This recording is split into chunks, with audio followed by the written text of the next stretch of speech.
Kate, you've just muted yourself. No, I didn't mute myself. My camera went off as well. It just happened. Anyway, hello.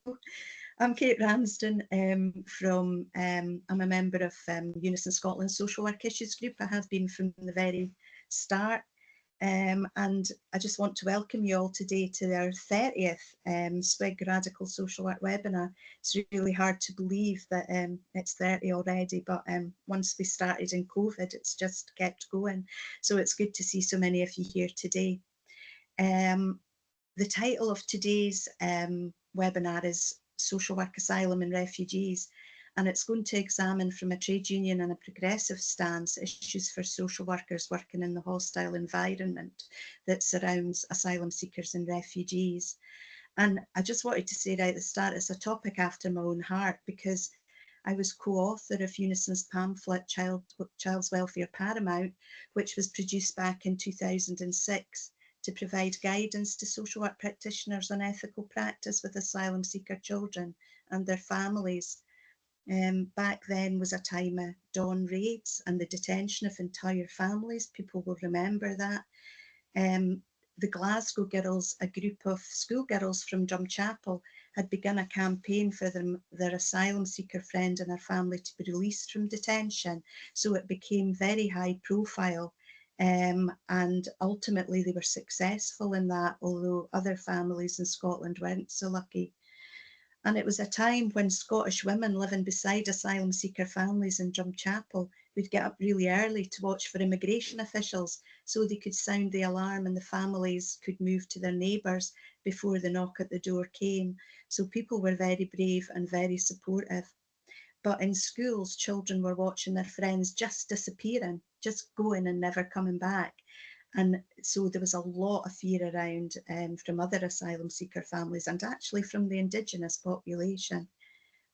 But within Scotland, because we were appalled by all this, we took our discussions to the First Minister, Jack McConnell, making the case that under Scottish law, the paramountcy principle, the welfare of the child is paramount, should apply to all children in Scotland, including asylum seekers and refugees. And it was a great boost for us when Jack McConnell, the First Minister, agreed with that, confirmed it publicly. And after that, we wrote our guide really to assist our members in social work to work ethically and practice ethically with asylum seeker families.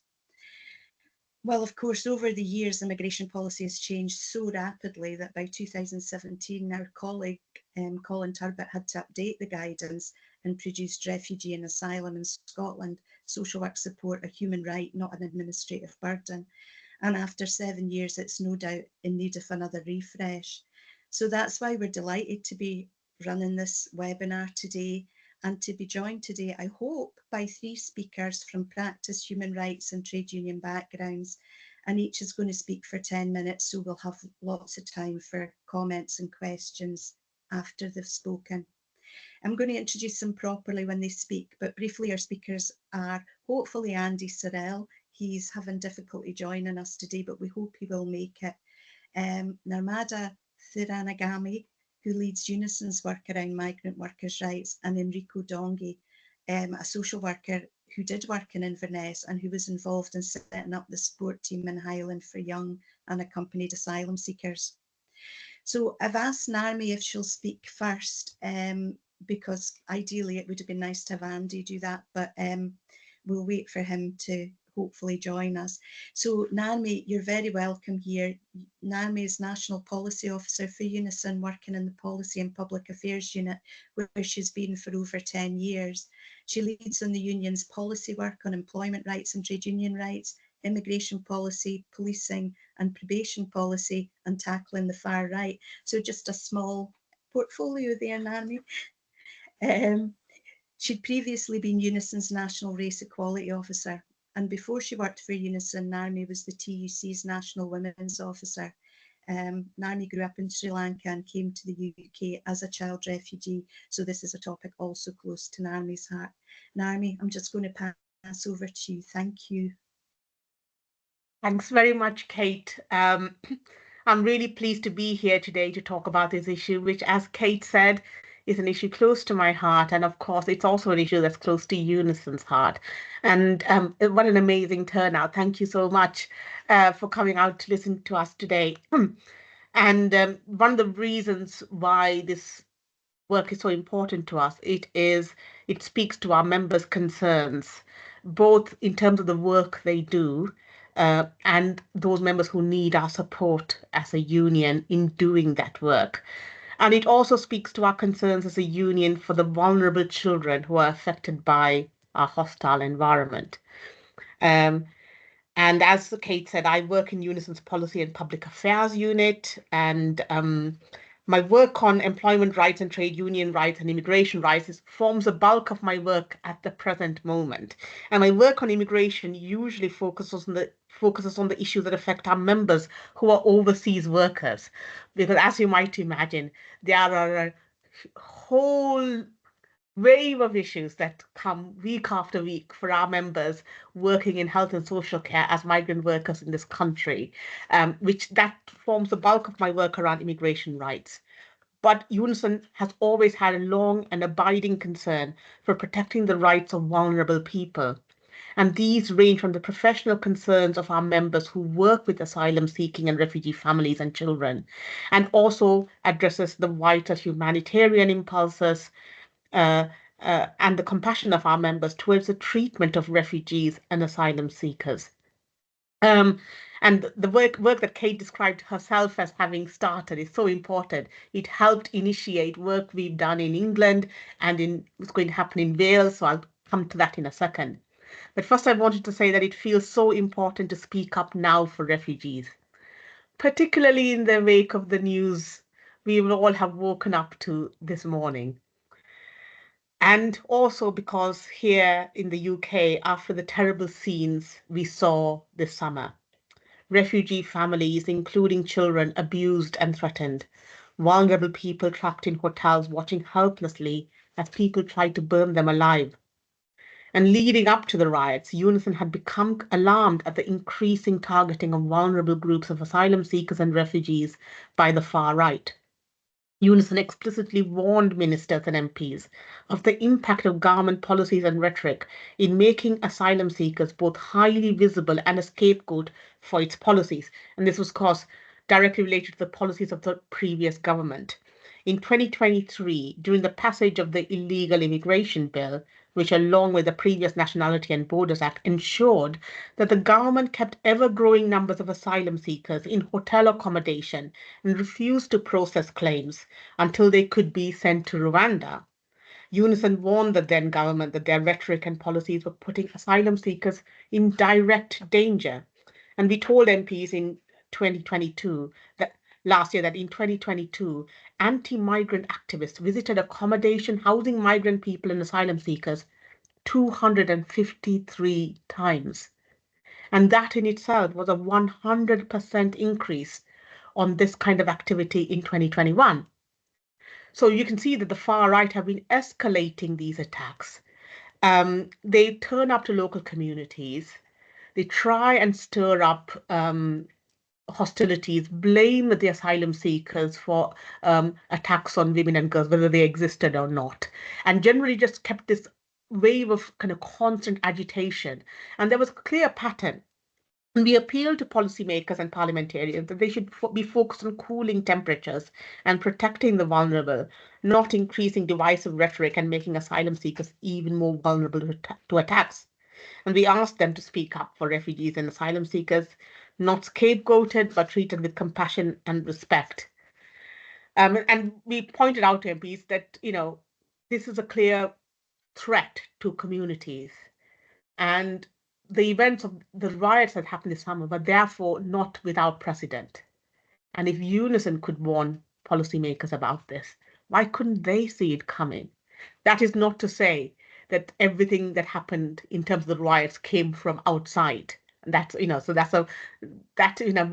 my tackling the far right hat on, I will have, there's a whole lot more to unpack there and things that happen which are extremely concerning for all of us. But to take it back to the issue of safeguarding asylum seekers and refugees, there's they were just literally left out there, subjected to repeated attacks. And UNISON is a public service union. We are often the first port of call for vulnerable groups of people, whether it's a healthcare professional or a social worker, a housing officer, or a teaching assistant. Our members help form a union of caring and compassion for those who need their help wherever they come from. And many of our members have told me how distressing it is not to be able to provide proper support for refugees and refugee families because of the political pressure and the environment and the climate we are in. And in recent years, refugees fleeing conflict and persecution have been met with hostility and hate, but we don't think it has to be that way. And our aim is to end the cruelty that's inflicted on asylum seekers, end the terrible limbo years in detention, the poverty and the destitution, and restore the right to work, and restore our own dignity as a humane and compassionate country. And very important work was initiated in Scotland by UNISON activists like Kate, as she mentioned this in passing, to strengthen the ethical and professional concerns of social workers. And following this lead, we've worked to produce new guidance for England, and it's available to all those who work with refugee and asylum seeking children. It's not just reserved for UNISON members. We want anyone to be able to use it. We worked with Quorum Children's Legal Centre to provide this. We brought it out a few years ago, and we were seeking to update it. It's a bit like painting the fourth bridge when it comes to tackling, updating about immigration and asylum seekers and refugees and rules, because things are constantly changing. We had to keep stopping and starting a lot. It was updated this summer finally. We may have to update it again before too long. And a new guide aimed at Wales is on the way as well. And I personally know why this work is so important, and why the guides are there is to kind of remind people of what there is possible to do, because we hear so much about constricting what we can do.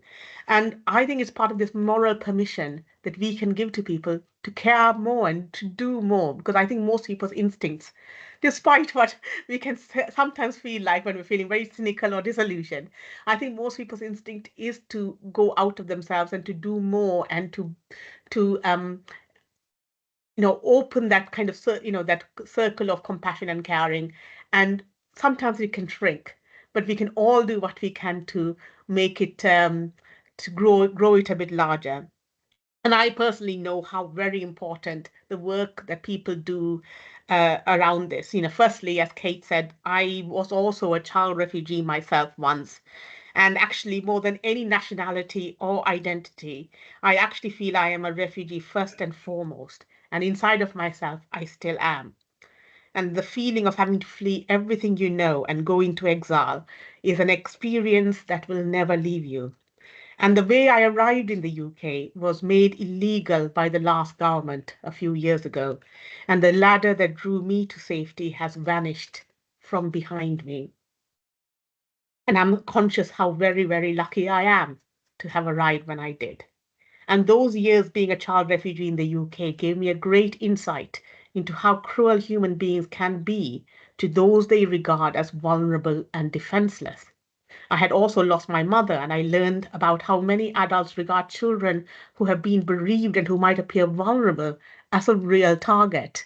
And it's a really sobering knowledge to have experienced. And those were the years when I was physically and racially assaulted in the UK in ways that have never happened to me since I've grown up and look more affluent as well. And I learned also, but I also learned what kindness was and how important it is, and how one small act of kindness can help you build a whole life. And I remember with gratitude every single adult, often those I had no real relationship with, they were just people I encountered doing their job, who chose to make a difference and who chose to recognize my humanity, my worth, and my autonomy. And in our current climate, it can feel impossible to make a difference. But I want to make it clear that even in those circumstances, particularly in those circumstances, what you can do will ring out in the lives of those you touch, perhaps for the rest of their life. And I'm proud that Unison is here to support this in every way, as a trade union, both in the workplace and in your job role. It is when we take on the most challenging fight that we grow as a movement, and when we can make the most difference. And let us start here and let us grow this movement for humanity and compassion and make it a moral force for change. Thank you. Thank you so much, Narmi. That was really powerful and good messages. I mean, social work is a human rights-based profession. That's what we do. So it's really important to recognise how much of a difference we can make in this particular situation. And I think sometimes we think in Scotland, it's not as bad as south of the border in terms of our racism and the rise of the far right.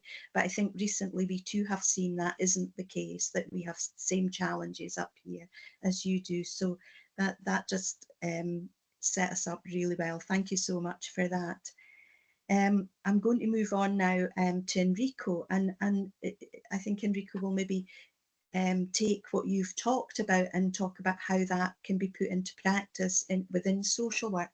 So Enrico is a social worker, and between June 2023 and October 2024, he worked for the, is it Comrade service? Comrac, yeah, Gaelic. You'll tell us Yeah. how to say it, yeah. I'm a butcher as well, so it's fine. Which was established to provide care and support for unaccompanied asylum seeker minors. He was involved in the design and development of this service, so he's going to tell us a bit more about social work and practice, I think, with asylum seeker children. So Enrico, over to you. You're very welcome. Yeah, thank you so much, Narmi. I think it's a hard gig to follow. I will try my best. As Margaret Kate said, my talk, my presentation is stopped on October a couple of weeks ago. So but the data and the number that I will discuss, they are just until October 24 and no over. So before discussing, I think that I need to set the scene. I know that I'm sure that everybody's aware where Ireland is, and I'm sure that you've been on holiday here. But living here is a totally different matter than visiting. And because social work is, we are related to needs and resources, it's important to understand our reality as a rural area of the country. So Highland Council is the largest local authority in the UK, with a population of around 235,000, more or less, people. To compare in Scotland, to give you an idea, the second largest local authority is Dumfries and Galloway. It is only 1/5 the area of Highland, but in a population of 130,000. Again, and this is important, they're not just a number, but if we think about internationally, Highland is as big as Belgium, but Belgium has 12 million people. And this number, I hope that they can give you an idea of how scarce resources we have here. And I can tell you that all our resources that are based around our main city, Inverness. But also you can imagine how little diversity we have here. And on a lighter note, I'm still the minority group in my own village. So just to to picture how remote and stay in a static life in the Highland is.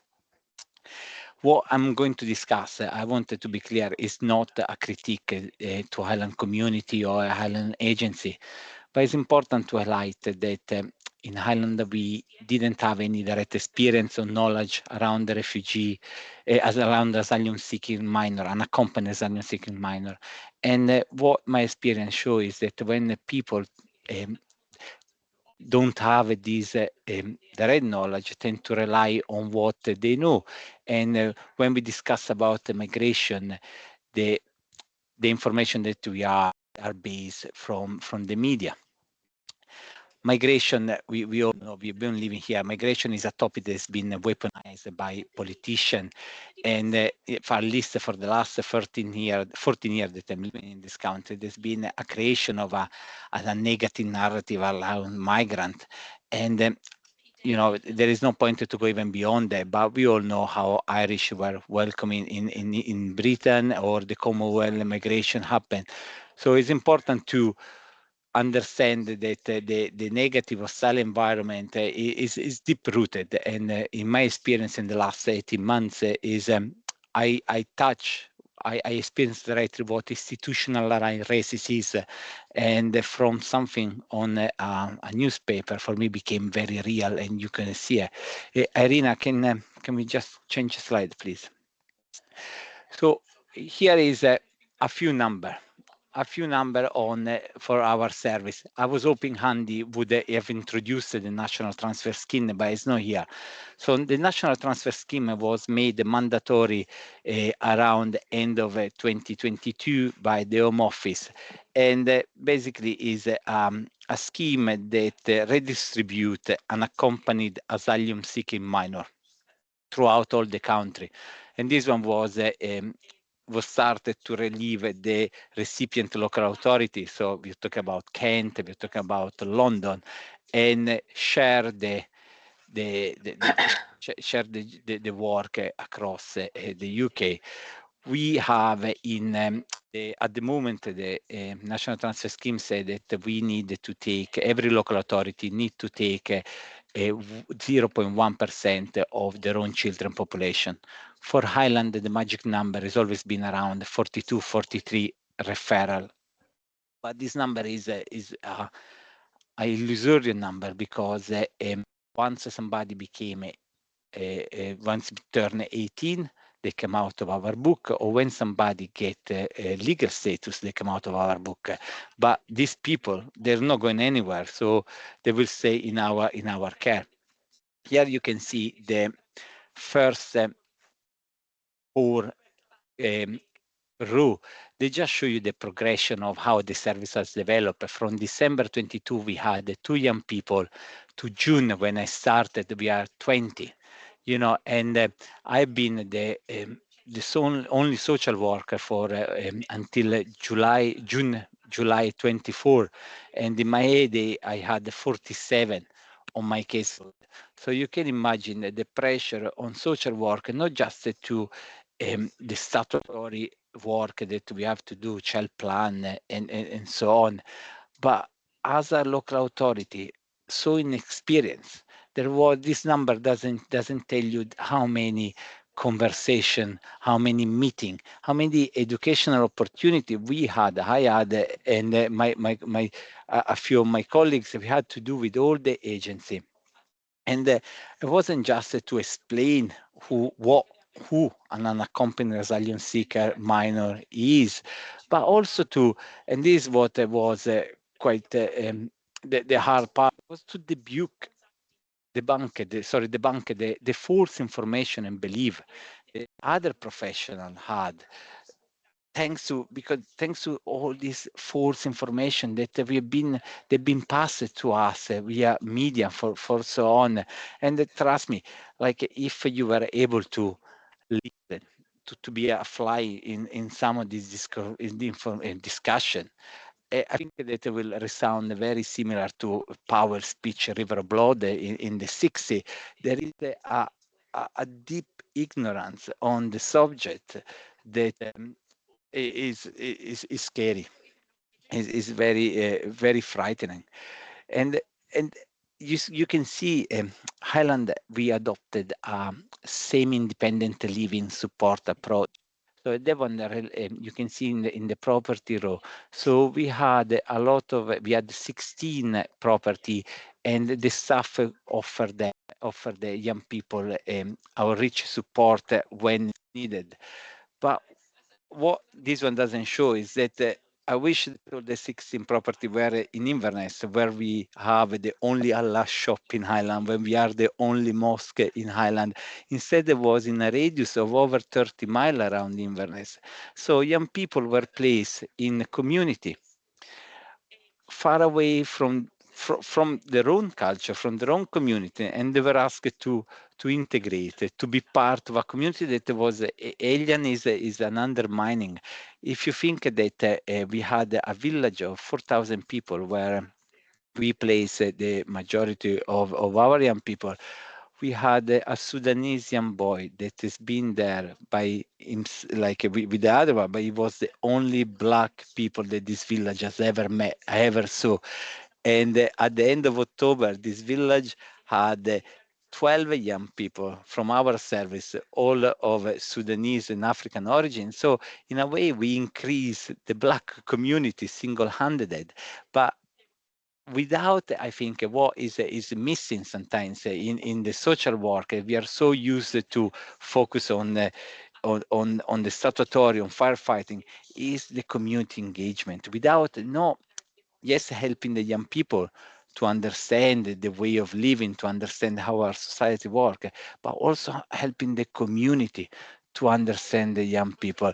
And this is something that I've been very passionate for the last 18 months. And I think that, I always try, I basically lived in a car for all this period, because I think that social worker need to leave the desk and be in the community and help the community to understand. Is we are very good at assessing needs of the person, but we need to transfer the skill to understand the needs in the community and try to find that to help them to evolve.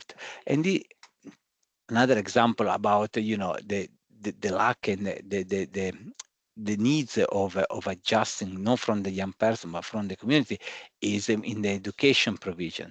Our college here in Ireland never didn't step up to the plate, so there was no a provision from them. So we rely on the local high school, but on 7 high school they were welcoming. They done so much for our young people. No one of them had even understood what a prayer room was. They didn't know what it was. So our role, our job, my job was, no starting from below zero, try to explain and try to help everybody understand what the needs of asylum seeking young people have. Pathway, health pathway was also quite a difficult. You can imagine health is a fairly rigid system where months a day make you pass from children's services to adult services. Here we have a service, COMRAC, that we hold sometimes young people up to 20, 21, because their legal status didn't change, and try to explain that they enter the country as minor, but now they're older, and try to accept that the need of a pediatric assessment, it was quite a challenge. But again, hat off to everybody that was involved in supporting our young people, to senior management, to support staff, but also to all the other professionals, because they were willing to engage. There was some that was very curious and keen to it. Irene, sorry, can I have next slide, please? Thank you. This one is the journey to safety. I think that is very important, because as Narni was saying, we don't quite know what the young people or any asylum seeking people go through, because again, I refer to the hostile environment. We just have been told what is useful for politicians, what is useful for a series of pressure group in the country. But we also need to remember that there is always a reason behind it. Nobody wants to leave their own house. Nobody wants to leave their own family out of choice. These young people that have been working, they've been obliged to leave. They didn't have a very little control. Some didn't even know that they was leaving, but they would just receive a phone call out of the blue by their parents who said that you're not returning home, somebody's going to pick you up. And the reason for leaving, they are the one that, the usual one. We got war, and for my experience, they were, mainly Afghani people. They were left for human rights abuse. I can think about, the Kurdish from the Turkey country, persecution. We had, arbitrary arrests in Iran. We had the lower tribe in Somalia, the Sab, that they are open to serious persecution. Sudanese young people that they are escaping recruitment from child soldier, and any political activity. some of, especially Iranian, Kurdish Iranian, they all been involved in some manifestation of helping putting poster, and out of, in a few hours, they were, their life was a risk.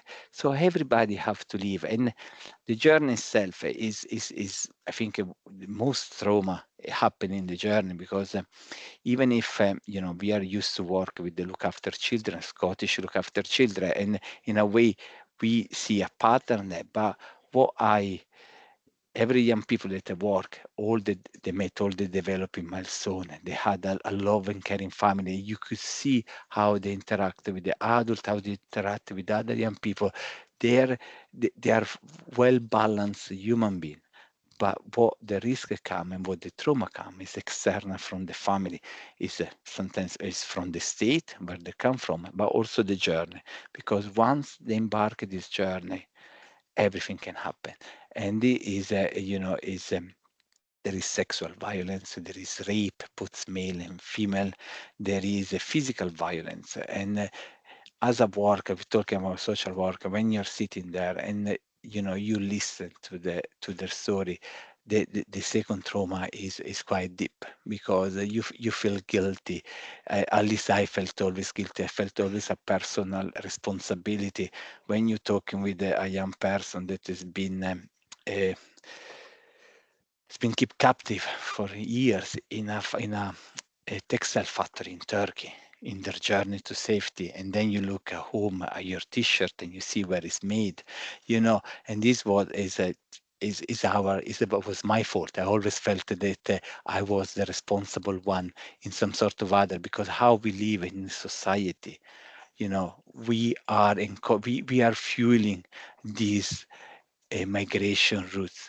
We are fueling the needs of young people and family to live, and this is what again we forget when they when at least or we pretend to forget, but we cannot close the door to people seeking asylum, because we are fueling from the other fund the needs of living the country. And I think is always important to remember when we're working.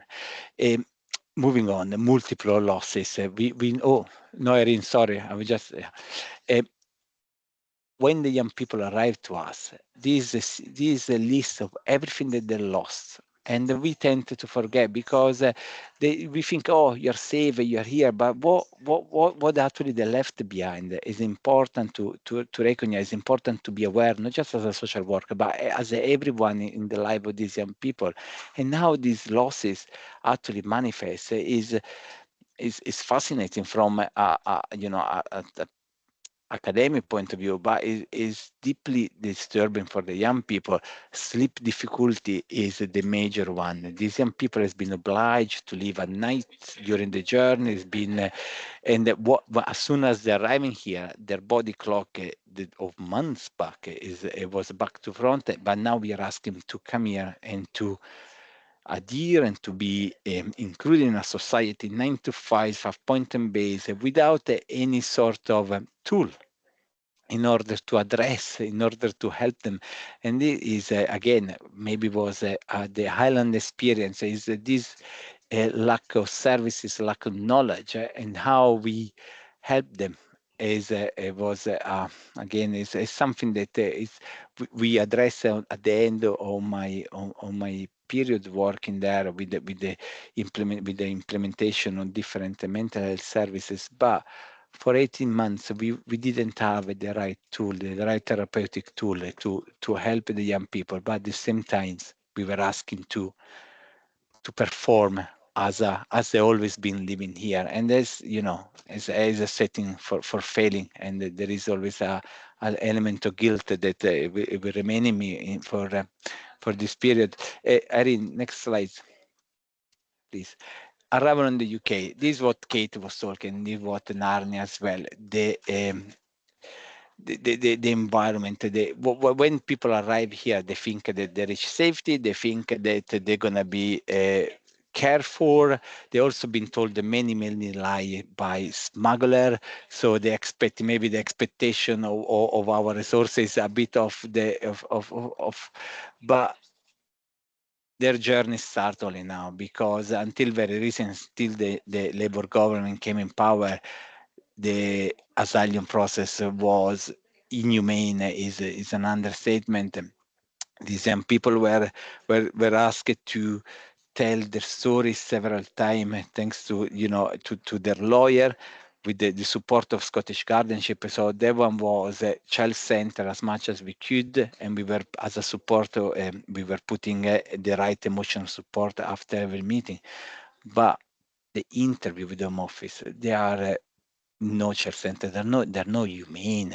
I had the young people. One recently had to split this interview in two blocks, 3 hour and 3 hour. And for the first 3 hour, because this young people was a Christian from Iran, they questioned him all about the Christianity and about Islam. And this is what they feel like. They feel like that the starting stand from the Home Office is that you are lying. You need to prove me wrong, and they are interrogating without any respect of the story, without respect of the trauma that the young person maybe have suffered, and I feel like that they just want to caught you off guard. And then there is the community, and this is what I left it to the end, because what I noticed in working with them is there is a group of people in the community that eh, they are they're supportive, they understand the needs, they are welcoming to asylum seeking. Then there is a small core that they are, their belief is against migration, is against freedom of movement, is against asylum seeker, and with these people you cannot argue very much. But then there is all the gray area, and the gray area, their initial stand is. I don't want the young people. I don't want, and even if as a employee of the council, you go and you discuss. I think that we lost the touch of, especially in Highland, of how to speak to our own community, because here there is in rural community, at least in Highland, there is a drift between the rural community and governments. And even with the best of my intention, going to speak with a youth leader or a church group, they don't trust straight away. As soon as you have a budget that you're working from the council, there is a general mistrust. And how we bridge that one is maybe for my for my colleagues that remain in the service. I was a bit you know demoralized about it, because it's very hard, and when you seek support from senior management, the way is we go to corporate communication. It's all very official. I feel like that as a social worker, as a service, we lost our touch to speak with our own community as human, as citizen of the same area, rather than as we need to be careful of what we are saying, because we might to get it just is yeah, it's very, very difficult sometimes to reach the bridge. But I think we've done a terrific job for the last 18 months. We learn a lot. We share our learning. And what is interesting is that when I started, I think we had 10, 12 absconding. But since June, since we get the people in place, since we get with the education and stuff, no young people has absconded until I left. And all the young people that they got the right to remain, they made their life in Highland. They want to be part of Highland. So I think that is the good end of the story. And it is lovely to have Highland moving toward a more diverse society, more open and more inclusive. Thank you. Thank you so much, Enrico. That was such a fascinating journey through that whole process. I think it's wonderful to be able to do social work in a way that we all want to do social work with that group of people. And you've just highlighted the importance of both the kind of political context that we should be practicing in, but also the community context that we should be practicing in. So thank you so much, both our speakers. They've just provided a beautiful context for this today. Unfortunately, our third speaker, Andy, who from Just Right Scotland, we'd really hoped he would come along and cover a whistle-stop tour of the legislation over the last 12 months, the Illegal Migration Act of 2023, which has changed such a lot, as Naomi was saying, and also a little input around Rwanda, etc. Unfortunately, Andy, who represents asylum seekers and migrant children in court, has been held up in court. He had a court date for today that he obviously had to go to, and the court has gone on. So I'm so sorry, we won't be able to hear from Andy today. It's meant I've been able to give Enrico a bit longer to do his presentation because it's been really, really interesting. So now we're really at the point of a bit of question and answer. If anybody wants to know more from either Naomi or from Enrico. I don't know, Stephen, are there any questions in the chat? The only question so far, Kate, is from Dawn asking if the slides can be shared after this. I think, Enrico, we've got a copy of the slides, so are you okay if we share them? Yeah, well, I think we can send them out to everyone. And just to say, if there are any questions, if you put them in the chat, then we can bring them to attention. But whilst I'm waiting for questions, I have put in the chat links to the various UNISON documents that Kate and Naomi were referring to, which are open for anyone. The ones that, as Kate said, the ones we produce in Scotland are probably a bit dated now. So word of caution, if you are using them, you maybe need to get an update. We'll maybe speak to Naomi about how she can fund a new version for Scotland as well as for Wales in the coming weeks or months. But no questions at the moment. I mean, I've got a question, maybe, Kate, if that's just to get things moving. One of the things, Enrico, is that social workers are confronted with is having to assess who is a child and do an age assessment. And I just wondered how that was handled in Highland, and whether you think that social workers are suitably trained to do such assessments. In Ireland, we didn't do any age assessment because all our young people were referred via NTS, and therefore there was already accepted as on arrival by the Kent, the local authority, as a child and put into the NTS. Instead, so every young person that go through the port of Dover, they are age dispute. And what myself done was to refer to the dated age assessment practice guidance that we will observe for a period of time, and if no